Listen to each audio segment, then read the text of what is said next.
There's gonna be a ton of parts that we're gonna have to stuff in the back of this Jeep Wrangler. A roll cage, coilovers, bypass shocks, a spare tire, radiator, a 32-gallon fuel cell, spare parts, and a tool bag, and who knows what else. What's going on, guys? Welcome back to the channel, and welcome back to the third video of the King of the Hammers race build. So as you can tell, we don't have all those parts, and it's not time to actually start installing those. But what we do need to do is start planning what's going on back here and start making room for all of those parts, which means we're gonna have to start cutting away a lot of this factory tub. In the last episode, Mike and I tackled the frame, cutting off all of the factory brackets, giving us a nice chassis to build on. You know, cutting off the brackets was fairly easy. You see a bracket, you cut it off, grind it smooth. The tub, on the other hand, is a little bit different of a story. I had mentioned that we didn't want to start cutting cross members because the frame can start tweaking. Now, the same applies to the tub over here. There's a lot going on, and if we just start randomly cutting out pieces, who knows what's gonna happen with the side panels. They could cave in. There's a lot of structural integrity built into this tub. So even though it is a frame on body construction, we do have like a subframe holding the tub together. These pieces here runs all the way down, runs across here. So before we just start cutting the entire rear floorboard out, the rear fender wells, we're gonna go ahead and figure out what sections we can move around those structural pieces, and then figure out later how we can tie it in, or if it'll be structurally sound to just remove it within itself. Now, it can be hard from the top here to see where we need to cut. So luckily we do have a hole saw, and what we're gonna do is come down here on the bottom side, cut out all of the spaces and make holes around this structural piece, then just chop out from the top.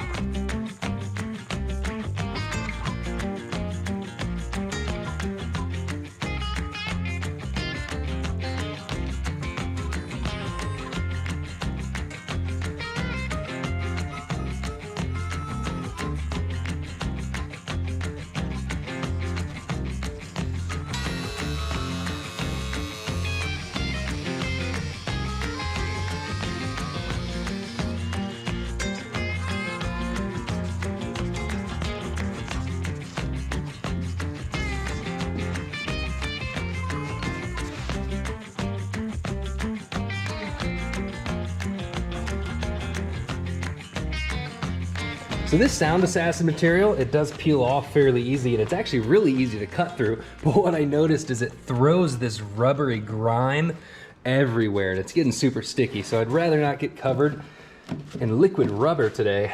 So we're gonna go ahead and make this last cut. I don't think this piece has any kind of support in there. So we'll chop it along this little factory, I don't know, whatever that weld stuff is. Seam sealer.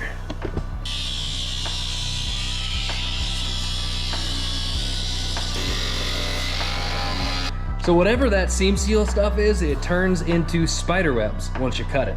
Wonderful.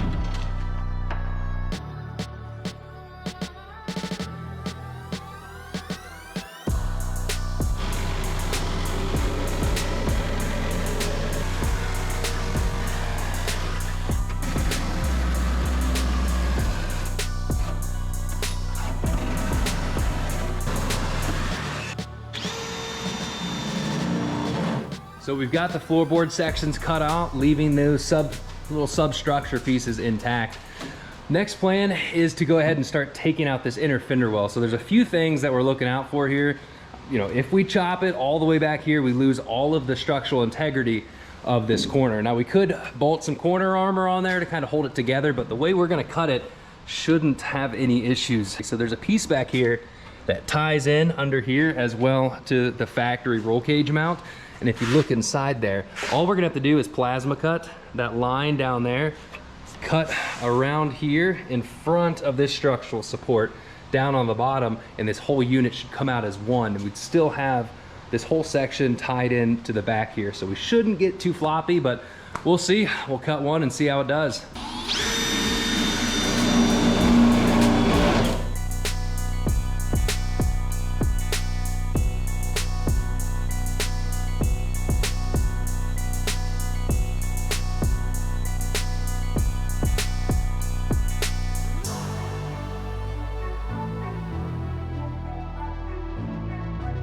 So one fender well is completed, and the reason we have to cut these out is because the coilovers are going to mount through here into the roll cage. So we're gonna have them at an angle. They're gonna be moved back a little bit. We're still really far away until deciding where the coilovers and bypasses are gonna go. But this is a good site, and as you can tell, we still have the complete structural rigidity of the tub, even with all of this stuff removed. So Mike is marking this next spot.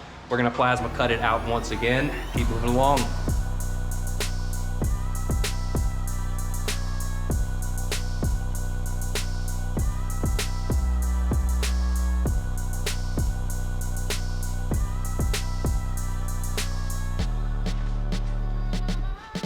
So we've opened up a fair amount of room back here in the Jeep, but we're gonna go ahead and remove this section as well. After looking at it, we can pretty much go all the way here along the support, chop this off. This really isn't providing too much structural support, and by the time the coilovers are up in there, I'd rather just have pretty much all of this gone. That way we don't have to work around it. So since this does have a pretty unique shape to it, we're gonna grab 2 drills and just start doing a bunch of holes, and then plasma cut or sawzall from the top.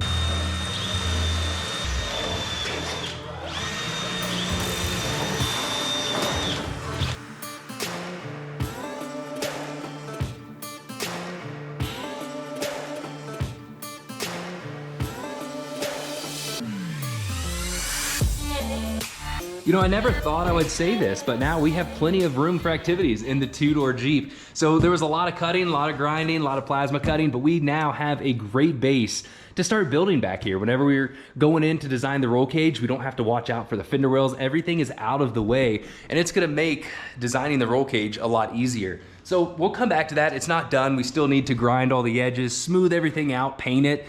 But I don't even know if I want to get to that point yet, because we might have to take more material away once we start mocking up everything in here. But Amazon finally came in, delivered what I've been waiting for quite a while. Now this is a 5/8 drill bit. The difference is it is a 12-inch long shank. And that's because we're gonna modify this Clayton 3-link Crossmember. So this is their production JK 3-link Crossmember. It's 3 pieces, removable. The lower links are incorporated into it. The only thing we're gonna do to it to step it up to be able to handle, you know, a race scenario is open up the control arm link bolts to 5/8. So here is the one that comes in the kit, 9/16. That's what's pretty standard across JK control arm links. We're gonna step it up to 5/8. As you can tell, all it is a bigger bolt. But the big difference is this is about 8,000 pounds stronger, moving up to a 5/8 joint. So in my mind, there's really no reason not to, especially since a lot of this is going to be custom. We get a huge strength increase, and we don't have to worry about these bolts snapping. Now, it is fairly rare. There's a lot of 4-door Jeeps out there, V8s, stickies, 40s, 42s, 43s, and the 9/16s do hold up. But the last thing I wanna do is, you know, have a failure out there knowing that this is a pretty easy item to upgrade. Now, luckily, since the Clayton is a 3-piece Crossmember, it actually benefits us in a few ways. It's a lot easier to drop the transmission since our link mounts are incorporated into the Crossmember.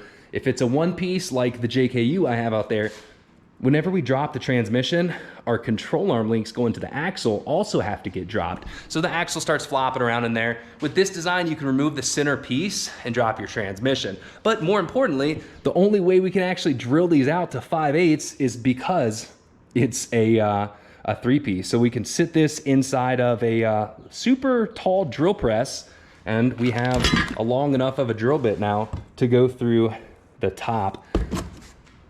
Hopefully it's gonna work out. That's the idea. Now, a lot of the times when you're drilling stuff like this, the hole isn't perfect. So if we do drill it out and it's a little bit sloppy, we're gonna have to find a way to get some weld washers in there, tighten it back up, but I think we should be good. Now, one thing I did wanna point out is the Crossmember. This is extremely well made. Clayton is known, you know, for super high quality products, and the tolerances on this are insanely tight. I don't even have the bolts in, and there's zero wiggle room on this bracket. It is nice and snug up in there. We get these little washer plates to help strengthen and spread the load. We'll talk about that here in a minute, but you can tell everything is just perfectly formed up in here. It's super tight fitting. We are gonna come back and take a look at that later. We're gonna head over to Mike's house, or actually the trans shop down the road, and use their tall drill press and hopefully get these things drilled out to 5/8, and then we'll start getting this Crossmember in place. Take another look at it.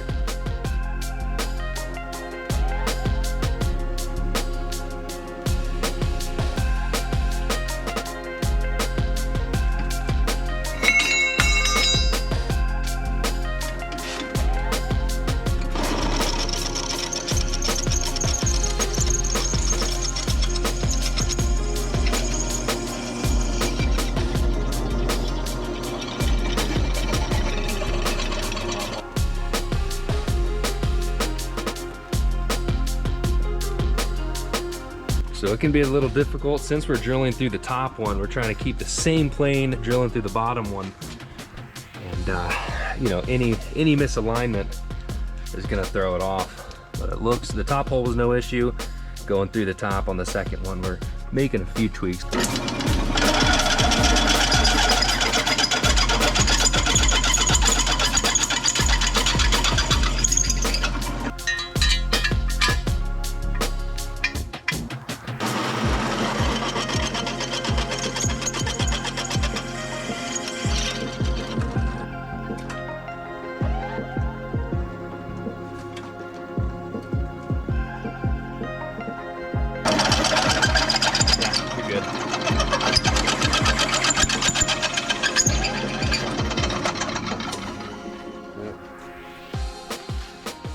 So we successfully drilled out both of these sides to 5/8, and surprisingly the holes are nice and tight. We did a really good job drilling them out. We're gonna have to switch over to a different style grade 8 bolt, maybe a 12 point or an Allen head socket, because in order for this to slide in, we actually had to shave a little bit off the bolt. So that's later, but as you can tell, we have the entire family up in here, and it's time to assemble this Clayton 3-piece Crossmember. So we're trying to turn all of this into what's right there on the computer. Perfect. Now Clayton does have instructions, which we have pulled up, but for the most part, it's a pretty simple project. We just have to install all of the bolts, put this together, and then we have our Crossmember assembled. Do you remember what it's called? A Crossmember. A Crossmember.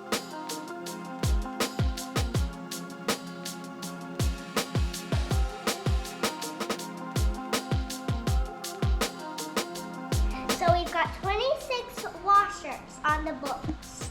So now it's time to build it. So let's see. So I think we're gonna start with this top plate first. Sure are. So Cassie's gonna angle it. And then this side, we're gonna use all of the gold bolts. So let's get these started and tighten them down.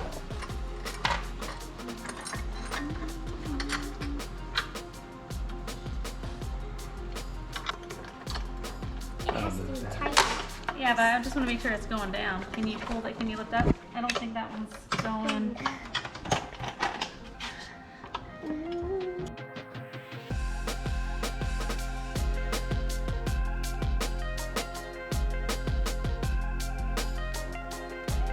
So with the top plate started, we left the bolts a little bit loose. We're down here on the side plates, putting these together. So the Crossmember bolts up from the bottom, the plate on the top, and then the sandwich plates on the side to hold this all together. So the tops are done, we're working on the sides, and then we're gonna flip it over and do the bottom. And if it doesn't line up, you might have to loosen the top. Flip, flip. All right, who knows where all the next bolts go? We need to put those 3 in and these 3 in. All right, I need your help. I'll take the camera. And 6 of them. All right, well, while y'all are finishing up this install, a few things to talk about. This Crossmember is extremely heavy duty, and whether you're planning to use it as a 3-link Crossmember or just wanna replace your factory Crossmember, this is the way to go. It's not only heavy duty, but being able to drop the center section out it's very nice whenever you do have those long arm mounts incorporated into it. I talked about that earlier, but I think it's a nice design having the 3 pieces, and they actually do design it so we can weld this arm sections, both corners, we can weld it to the frame in the pocket there. So, you know, we're not only relying on the 2 bolts, we have more weld surface to make this extremely strong, and then we can drop out the center section and leave the links in there, which is gonna be nice. Boom, you knocked it out? All done. Oh yeah. So everything went together perfectly. A lot of the times, stuff like this, you have to bend it, fight it to get all the bolts going in, but what do you think? Do you think it all went together pretty easy? Pretty smooth. Yeah. I think they did a great job designing this kit, and we're gonna tighten all this up, and the next thing is to actually put it over there onto the Jeep. Woohoo! Since this is going to be on a race vehicle, before we call this good, we're gonna pull out each bolt one at a time, put a little blue Loctite on there just so these don't work themselves loose from all the vibration. You know, we do have the lock washers on here, but just to go a step further, throwing some blue Loctite on there is gonna help out making sure it doesn't fall out. Now that it's all built, we could put it on the Jeep. Yes. Yeah, yes, let's do it. You can go under, yep. All right, now I gotta pull this up so the bolts line up. We'll be gonna be stuck in the same car. Nice and snug. All right, watch your toes. Yeah.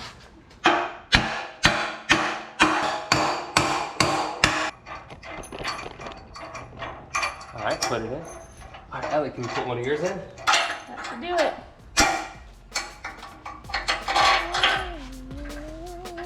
You got a little more? Hammer it in. Hammer it in.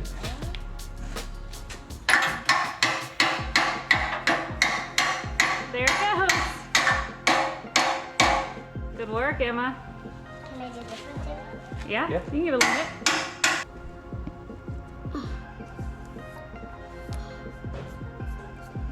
We now have our Clayton 3-link Crossmember installed on the Jeep. Very snug, nice and tight fitting. And if we wanted to go the extra mile, we could go ahead and weld in the Crossmember right here along this bottom seam and then under here, right along here. So, you know, with a setup like that, it takes all of the stress off of just these 2 bolts and really spreads it around this entire piece. Now on my JK, if you remember the video, I had issues with this factory bracket, the Crossmember bracket actually cracking and start to split.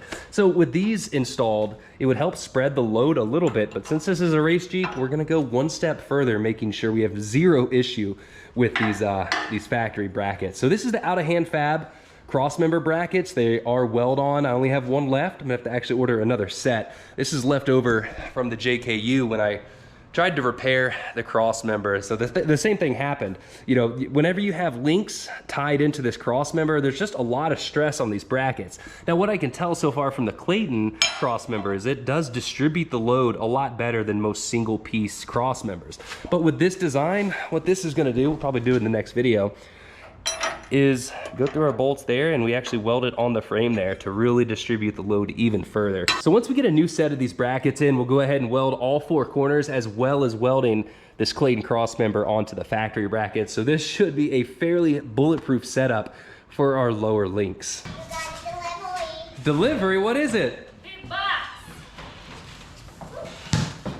I think it's your seat. Oh man. This looks like it is the new set of race seats. Hold up. Should we show them? Yes. Nah, we shouldn't. Should we wait? We should wait. Well, I think that's gonna be it for this video, guys. We got a lot done on the tub, a little bit done on the frame. We got the Crossmember in place and looks like the seats are here, so stay tuned for the next video. Thanks for watching. Please give the video a thumbs up, subscribe to the channel, and Cassie, we need to do another trivia question. Oh boy. I didn't realize how many Beavis and Butthead fans we had out there after the last one. How many slots did the front grille originally have? 6, 7, 13, or 9? Let us know down in the comments. Thanks for watching, guys, and we will see you later.